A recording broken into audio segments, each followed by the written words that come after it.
Ang napakatinding 1v1 sa gitna ni Scupper Gaban at ng isa sa mga Holy Knights na itong si Saint Summers, kung paano niya ipapakita ang napakagaling na paggamit niya ng haki na pipigil sa regeneration at sa immortality ng mga Holy Knights. Ang revelation at ang flashback ng kung sino talaga itong si Gunko at kung ano talaga ang kanyang tunay na pagkatao. Especially kung ano ang relasyon at kung ano ang connection niya dito kay Brook. Dito din mangyayari ang pagsapi o ang pagkontrol, ang pag-takeover nitong si Imusama sa katawan nitong si Gunko para mapigilan ang pagbaliktad nito. At ang pinaka-importante sa lahat, ang pag-atake sa Holy Land ng Marijoa. Sino nga ba ang taong yun? Or sino nga ba ang grupo na yun na umaatake ngayon sa Marijoa? Pwede bang yun ay si Dragon kasama ang mga Revolutionary Army at pwede din namang itong si Blackbeard kasama ang kanyang pirate crew. Ang lahat ng yan at marami pang iba ay tatalakayin natin dito sa ating full chapter review ng One Piece Chapter 1149. Kaya naman siguraduhin nyo nang nakalike, nakasubscribe at na rin nyo ng bell button para automatic ma-notify kayo pag release natin ang susunod na video. Pero wag na nating patagalin pa, let's go! Ang title ng chapter na ito ay 1 second dahil ito ang magiging pinaka-significant na pagkakataon para kay Gaban at para sa magiging future ng Elbaf. Sa pagsisimula ng chapter makikita natin na gulat ang mga naiwan na Straw Hat crew na itong si Nami, si Jinbei, si Usopp, si Robin at itong si Brook. Gulat na gulat sila dahil nakita nila kung paano kadaling pinatumba nitong si Gaban ang isa sa mga Holy Knights.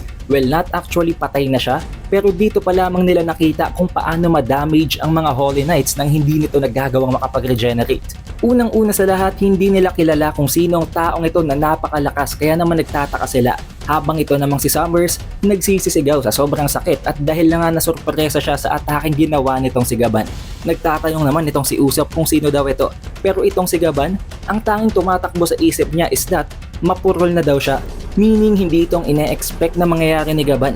Malala pa sana ang mangyayari dito kay Summers kung sakaling nasa prime pa siya at ginawa niyang ataking yun. Pero hindi siya nag-aksaya ng pagkakataon. Agad niyang pinaikot muli ang kanyang axe sa kanyang kanang kamay at nag-follow up attack dito kay Summers para hindi na nga ito makabangon pa. Si Summers naman, ginamit ang kanyang sariling Devil Fruit. Gamit ang kanyang Thorn Fruit ay isinamon niya ang Briar Barger. Sa pamamagitan nito nasalag niya ang ataking ginawa nitong si Gaban at agad din siyang bumangon para makapalag pa siya kahit papano dito. Tinawag niyang Mountain Eater itong si Gaban na nangangahulugan na kilala talaga siya sa palayaw na yon, sa alias na yon. Habang itong si Gaban naman, sinabi na hindi na daw nila kailangan pang mag-usap. Kailangan nilang mag-engage sa isang seryosong laban dahil alam niya na mahihirapan sa kanya itong si Summers. Nagpatuloy ang follow-up attacks nitong si Gaban habang sinisira niya ang napakaraming Briar Bargers. Makikita din natin dito na talagang tumatalab ang mga atake na ginagawa ni Gaban dito kay Summers na dahilan kung bakit nagtataka ngayon ang Straw Hat crew dahil alam naman natin na nang palaga nila ang mga Holy Knights. Kahit na nawasak nga nitong si Usopp ang upper part ng katawan ni Gunko, hindi pa rin siya namatay. Nag-regenerate ito ng parang wala lamang na nagpuprove lamang na immortal sila. Pero pagdating dito kay Gaban, ang lahat ng atake niya ay nagiging effective at hindi yun nagagawang i-regenerate basta-basta nitong si Summers. Dito na na-reveal at na-share nitong si Nami kung sino talagang matandang ito. Ayon sa kanya, na-overwhelmed daw nitong si Gaban maging ang kanilang sariling mga kasamahan na si Luffy at itong si Zoro. Isang bagay na hindi agad basta-basta pinaniwalaan nitong si Usopp dahil unang-una sa lahat, alam niya kung gaano kalakas itong si Zoro at si Luffy at pangalawa, napakatanda na ng taong ito. Pero nagbago agad ang pananaw nila dito kay Gaban nang banggitin ni Jinbei ang kanyang nalalaman. Ito daw pala ay si Scupper Gaban. Nakilala niya ito sa pangalan na binanggit nitong si Nami. Ito daw ay ang left hand man ng former Pirate King na si Roger. Isang individual na on par or ka-level din itong si Rayleigh. Na dahilan kung bakit naisip nila na meron silang palag ngayon. Mayroon silang tsansa na makawala at makapag-retaliate sa mga Holy Knights. Si Chopper nga nagtatago pa rin sa buhok nitong si Saul ay manghang-mangha din sa ginagawa ni Gaban dahil ang lahat daw ng atake na ginagawa niya ay nagkakaroon ng impact. Nagkakaroon nito ng epekto sa Holy Knight. Ganon din nitong si Robin. Since hindi na nga nakafocus sa kanya ang kalaban nila na itong si Summers, tinatangka niya na gamitin pa rin ang kanyang ability para suportahan at tulungan itong si Gaban sa laban. Pero niremind siya dito ni Jinbei na wag na daw yun subukan ni Robin. Hindi daw yun magiging epektibo. Dahil isang literal na counter ang ability nitong si Summers dito kay Robin. Dahil alam naman natin na ang ability ni Robin ay nangangailangan ng hand-to-hand combat at tatamaan talaga yon ng mga bakal na mga tinek nitong si Summers kahit na anong gagawin nila. Makikita natin dito ang pagpapatuloy ng laban nitong si Gaban at nitong si Summers at ginamit na talaga nitong si Summers ang kanyang full power. Ginamit niyang Thorn Rush at ginamit din niya ang Well of Crimson Lotus. Parehong naglo-launch ng mga tinek mula sa itaas at mula sa ibaba na kinatatayuan nilang dalawa. Ayon dito kay Summers, walang tatakbuhan si Gaban dahil kahit saan siya umapak, talagang may nag-aantay na tinik na tutusok para sa kanya. Pero imbes na matakot, imbes na kabahan, tinawanan lamang siya nitong si Gaban habang sinasabi na hindi daw siya pwedeng mag-aksaya ng oras. Marami pa siyang kailangang kumpletuhin at dahil dito, pinaikot ni Gaban ng kanyang axe at winasak ang lahat ng mga tinek na papunta sa kanya. Hindi lang yun, susugudin sana siya nitong si Summers pero siya ang gumulat kay Summers. Siya ang sumugod ng napakabilis. Within a blink of an eye, sa kisap mata lamang ay nagawa niyang putulin ang katawan nitong si Summers. Literally, napaka-clean cut at para bang hindi man lamang namalaya ni Summers na nahiwa na ang kanyang upper body. Ang ataking ito ay tinatawag ni Gaban na Futen Raku. Matapos niyang putulin ang katawan nitong si Summers, of course, hindi na nito magagawa pang makapalag. Dahil nga hindi din naman niya kayang i-regenerate ang mga sugat na nai-inflict sa kanya ni Gaban, tuluyan ng bumagsak itong si Summers. Pero naghanda pa rin naman siya ng patibong para dito kay Gaban. Gumawa siya ng mga tinik na nag-aantay sa babagsakan nito pero hindi talaga yun effective guys. Winasak lang yun ni Gaban at nagpatuloy sa pagtakbo at iniwan nitong si Summers na para bang insignificant na siya, na hindi siya importante, na hindi itong priority ni Gaban. Iniwan ito ni Gaban habang sinasabi na papunta na siya ngayon kay Colon. Nagulat na lamang ang mga Straw Hat crew nang makita nila na ang kalaban na hirap man lamang silang pigilan ay winantap lamang nitong si Gaban. Matapos umalis nitong si Gaban papunta kay Colon at para tulungan niya ang mga bata na hino-hostage ngayon itong si Gunko, agad din namang lumabas itong si Chopper para sundan itong si Gaban. Kahit na napakarami ng tinik, dinaanan yun itong si Chopper para lamang sundan si Gaban. Hindi dahil sa gusto niyang magpatulong, kung hindi, dahil sa gusto niyang malaman kung anong impormasyon, kung anong sekreto, kung paano nila napipigilan ng regeneration at ang immortality ng kalaban. Kailangan niyang makuha yun mula dito kay Gaban sa pamamagitan lamang ng observation dahil magiging napaka-importanting info nun para sa magiging future fights pa nila. Then switching of scenes ay makakarating tayo ngayon sa Walrus School at sa library ng Elbaf Kingdom. Makikita natin dito na inuutusan nitong si Saint Killingham itong si Ange na sunugin na talaga ang buong facility na ito. Na of course, ginawa ni Ange dahil wala siyang choice, mamamatay ang mga bata kung hindi sila magpo-comply sa mga hinihingi ng Holy Knights. Dito ay sinunog na ni Ange ang buong Walrus School at ang natitira na lamang ay ang kanyang Owl Library. Na of course, kahit papano dahil merong konting kabutihan, merong konting compassion itong si Killingham kumpara sa dalawa pang mga Holy Knights, sinabi niya kay Ange na okay na daw na sinunog niya na ang school, ito nang si Killingham ang bahalang magsunog sa natitira pang facility na ang Owl Library. Gamit ang isang arrow na nag-aapoy ang dulo, pinatamaan niya ang Owl Library at finally, nasunog ng facility ito. Pero wag kayong malito guys, hindi pa ito completely nasusunog. At ito ang isa sa mga dahilan kung bakit nagmamadali si Gaban para mapigilan ang pagkasunog ng napakaraming mga history books at mga importanteng archives na nasa loob ng Owl Library. Kung magiging maagap at masusolusyonan nila ito agad, maisasalba pa nila ang mga aklat sa loob ng Owl Library. Dito din ay nanlulumo na itong si Elder Harul dahil iniisip niya na siya ang may kasalanan dahil siya nga ang magdedesisyon. Nasa kanyang final say kung kailangan ba nilang sunugin ang school o hindi. Pero sinasabi naman sa kanya ng iba pang mga villagers, ng iba pang mga higante na wala silang choice. Hindi yun kasalanan ni Harul dahil kailangan talaga nilang i-prioritize ang buhay ng mga bata. Nagsisisi din dito si Ronya at sinasabi niya na ang dahilan kung bakit nasusunog ngayon ang Owl Library, ang Warriors School ay dahil sa kanya. Dahil sa kanyang buhay. Dahil kung hindi daw sila na hostage, hindi mapipilitan ng mga higante na sunugin ng facility ngayon. Hindi nagtagal, nagmamadaling nakarating itong si Gaban sa lokasyon ni Gunko at ng mga bata. Galit na galit itong si Gaban habang sinasabing wala daw karapatan ng mga Holy Knights na sakupin ng kultura, ang history, ang mga bata at maging ang military might ng mga higante sa Elbaf Kingdom.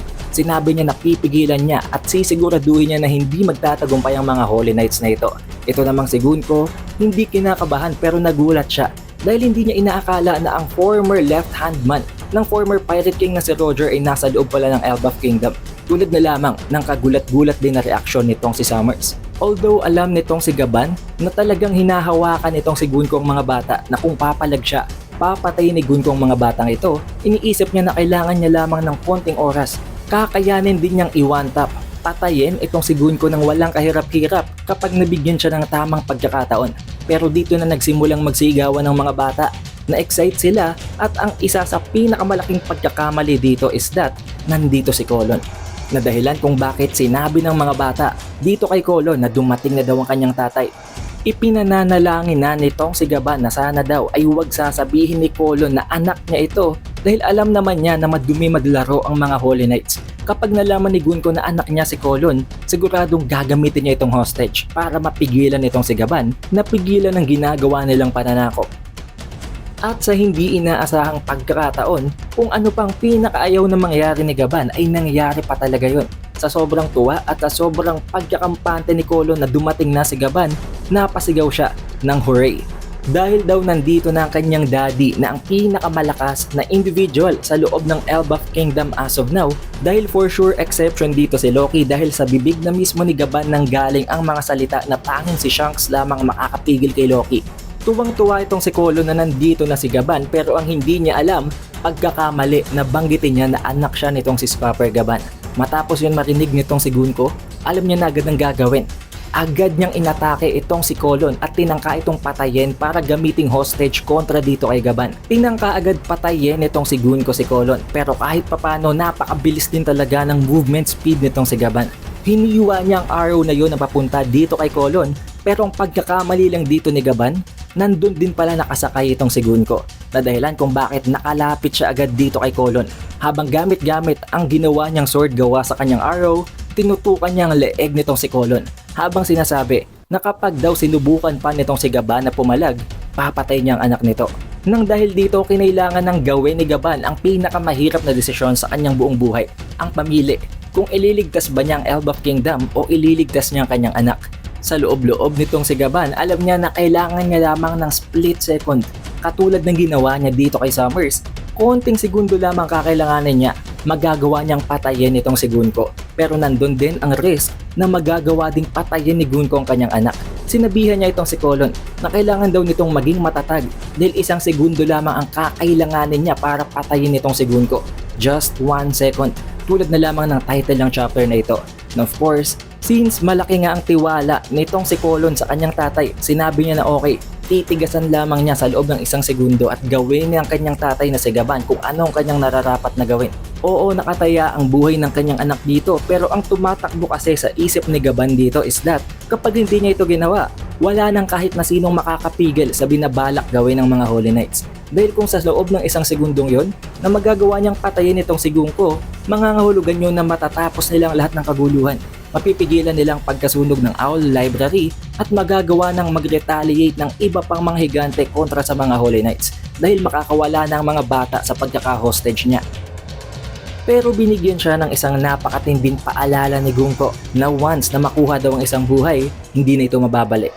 Na para bang sinasabi niya dito kay Gaban na once napatayin niya itong si Colon, hindi niya na ito mabubuhay pang muli. Kahit maligtas niya ang Elbaf, patay na talaga ang kanyang anak. Nang dahil sa mga salitang yon na binanggit nitong si Gunko ay nagkaroon ng flashback kung anong nangyari nang isilang nitong si Ripley si Colon. Dito ay tuwang-tuwa itong si Gaban habang hinahawakan ng kanyang anak at sinabi na ang treasure na ito ay ang magsisilbing kanyang lifetime treasure, ang pinaka-importanteng bagay para sa kanya. Nag-aalala na din ang nanay nitong si Colon, ang asawa ni Scupper Gaban na itong si Ripley, habang ipinagdarasal na sana maging okay daw itong si Colon. Habang si Colon, kahit unti-unti nang tinutusok nitong si Gunko ang kanyang leeg, talagang tinatatagan pa rin niya. Hindi siya sumisigaw at walang reaksyon sa kanyang muka, kung hindi tanging ang pag-iyak at ang takot lamang. At itong si Gaban naman ay talagang galit na galit at nag-uumapaw na ang haki na na-emit mula sa kanyang katawan. Habang sinasabi na kung hindi daw niya mapipigilan si Gunko dito, magiging mas malala lamang ang sitwasyon. Pero para bang gumana ang future sight nitong si Gaban or baka naman hindi naman talaga actually future sight. Nakita niya lamang kung anong pwedeng mangyari kapag ipinagpatuloy niya ang pag-launch ng ataking ito. Nakita niya na tumagos at natusok talaga ng sword ni Gunko ang leeg nitong si Colon. At dito siya natakot dahil dito nagbagong kanyang desisyon. Binitawan niya ang kanyang axe at sinabi niya na sumusuko na siya. Kaya naman wag na ding patayin ni Gunko itong si Kulon. Nang dahil dito, hinugot na din itong si Gunko ang sword niya na nakatusok sa leeg nitong si Kulon at agad siyang humarap dito kay Gaban. Habang sinasabi kay Gaban na napakahina daw niya, napakalambot daw ng kanyang puso. Habang tinututukan si Gaban ng kanyang arrows at pinapatamaan ng katawan nito ng 3 mga atake. Tumusok ang mga arrows na ito sa katawan ni Gaban na alam naman natin na literally wala namang regeneration itong si Gaban at talagang magiging napaka-vital na injury na damage ng mga ataking ito. Habang unti-unti siyang nahuhulog papunta sa underworld mula sa Sun Realm matapos ang ataking yon na ginawa nitong si Gunko. Dito din ay habang nahuhulog si Gaban, humihingi siya ng tawad dito kay Kulon. Dahil dulot ng kanyang ginawang desisyon, kinailangan pang masugatan ng kanyang anak na si Kulon na muntik pang ang pumatay sana dito. Dito na nga ba magtatapos ang buhay ni Gaban? Dito na nga ba matatapos ang kanyang rule at hindi na nga ba talaga sila magkikita muli nila Luffy? I think not. Dahil nakita naman itong si Chopper kung paano nahulog si Gaban, kung saang area ito nahulog at kung bakit napigilan nitong si Gunko itong si Gaban. Na for sure magagawa ng paraan nitong si Chopper pagdating ng susunod na chapter kung paano ito makakasurvive at kung paano niya ito tutulungang makarecover. Dahil at this point wala namang gagampanan nitong si Chopper kung hindi ang role na yon dahil pumunta lang naman talaga siya dito para malaman kay Gaban kung anong sikreto para pigilan ang regeneration at ang immortality ng mga Holy Knights. Makikita natin dito na ito lang din talagang rason kung bakit hindi ina-reveal ni Dragon na may anak siya. Mataas ang tsansa na gamitin din sana ng world government ang kanyang anak na si Luffy para pigilan ang kanyang mga plano at ang revolutionary army. Nang dahil sa pangyayaring ito ay nagsisigaw ang kanyang anak na itong si Kulon ng daddy, ng father. Dahil dito ay takot na takot si Kulon at malungkot na malungkot siya sa nangyari kay Gaban. Pero nang dahil na rin sa salitang binitawan nitong si Kulon, biglang na-trigger ang memories nitong si Gunko sa salitang father. Naalala niya na binabanggit din niya ang mga salitang yun dati at meron ditong isang silhouette, isang individual, isang figure na para bang ang tinatawag niyang tatay.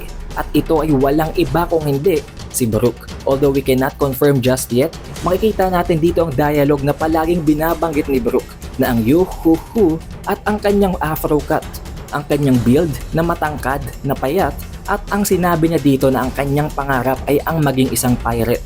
At kung hindi din kayo naniniwala pa na maaaring yun si Brook, ito na mismong si Oda ang gumawa ng clue. Nagkaroon ng changing of scenes at makikita natin sa sumunod na panel itong si Brook at ang mga Straw Hat. Binabalak nila dito na mag-isip ng plano kung paano sila makakatakas. At matapos nga ang pagkakaroon ng konting flashback na yon ng memories nitong si Gunko, ang pinakaunang pumasok sa kanyang isipan ay itong si Brook. Dahil dito agad siyang nagmadali na puntahan ng mga Straw Hats habang sinasabi na kailangan niyang puntahan si Brook dahil pumasok ito sa kanyang isipan na si Brook ang taong yun na tinatawag niyang father sa kanyang memories. Pero sa hindi inaasahang pagkakataon bigla na lamang para bang may na-trigger na naman dito kay Gunko at hindi na yon ang kanyang memories. Dito na nagsimulang pangilabutan hindi lamang ang mga bata, hindi lamang itong si Gunko kung hindi maging ang iba pang mga Holy Knights na kasamahan niya, maging itong si Saint Summers at maging itong si Killingham. And also this is not just a theory, this is not just an assumption. Sinabi ni Killingham na ang presensyang ito ay walang iba kung hindi si Imu. Nagsasalita si Imu sa kanila gamit ang telepathy habang sinasabi na ano daw ang nangyayari, bakit napakagulo. Bakit hindi naging smooth ang ibinigay niyang misyon sa mga Holy Knights? Hindi daw ba nila alam na may nangyayaring kaguluhan din sa Holy Land ng Marijoa na currently as of now, nasa dagat ng apoy na daw ang Marijoa na nangangahulugan na may umaatake sa kanila ngayon. Hindi natin alam kung sino yon tulad ng binanggit natin sa simula pa lang ng video. Pwedeng yun ay sila Blackbeard at pwedeng yun ay mismo si Monkey D. Dragon at ang Revolutionary Army. Dahil unang-una sa lahat, ito mismong si Dragon ang nagsabi na once na gumalaw at kubilos ang mga Holy Knights, saka lang din nila gagawin ang kanilang pagkilos. Na makikita naman natin currently sa Elbaf wala silang ginagawa, kaya most likely sa mismong headquarters, sa mismong Holy Land ng Marijoa na sila umaatake. Nang dahil lang nga sa napakatindi na ng komosyon na ito, napakagulo at hindi na maganda ang daloy ng ibinigay niyang misyon sa mga Holy Knights, sinabi niya na siya na mismo ang gagawa ng paraan habang pinoposes at sinasapian na ang katawan ni Gunko. Dito ay makikita natin na nag-iba na ang kanyang aura, Nag-ibang kanyang mga mata na previously isa lamang sa mga mata niyang ganito. Ngayon pareho na ito. Kapareho na ito ng mga mata ni Imu at nag-e-emit ng nag-uumapaw na haki ang kanyang katawan. Habang sinasabi ni Imu na sa lugar na ito, ipapakita niya ang Wrath of the God, ang Dominion of God at kung paano niya ipapakita ang kanyang overwhelming power sa Elbaf Kingdom na nagpapatunay lang na may connection talaga sa gitna ni Imu at nitong si Gunko. Oo, alam natin guys na pwedeng kaya niyang kontrolin ng iba pang mga Holy Knights pero this is different pagdating dito kay Gunko. Siya lamang ang nag-iisang may ganitong mga mata. Kahit na bago pa siya iposes ni Imu, alam naman natin na magkaiba ang mga mata niya na ang isa sa kanyang mga mata ay kahawig talaga ni Imu. Na dahilan nga kung bakit meron din tayong ginawang theory, may ginawa tayong analysis tungkol sa kung anong maaaring connection, kung anong maaaring relasyon sa kanilang dalawa ni Imu Sama. Na although napakarami dun ng bashers guys, napakarami ng kumontra at nagsabing wala yung kwenta, balikan nyo yun ngayon. Ano na nga ba ang mangyayari kay Copper Gaban at sino na nga ba ang mga umatake sa Holy Land ng Marijoa? Kung talagang yun ay sila Dragon, magiging napakalupit ng susunod na chapter. Dahil good news guys, there will be no chapter break next week, kaya marirelease agad next week ang chapter 1150. Makikita natin doon kung anong gagawin ni Imu gamit ang katawan ni Gunko at kung anong nangyayari ngayon sa Holy Land ng Marijoa. Be sure na naka-like, naka-subscribe at na-ring nyo na ang bell button para automatic ma-notify kayo pag release natin ang susunod na video. Also, we have an official Facebook page and official TikTok account. Siguraduhin nyo na naka-follow at naka-like na kayo sa iba pang platforms na yon para palagi kayong updated tuwing magkakaroon tayo ng announcement tungkol sa mga series na tinatalakay natin sa channel.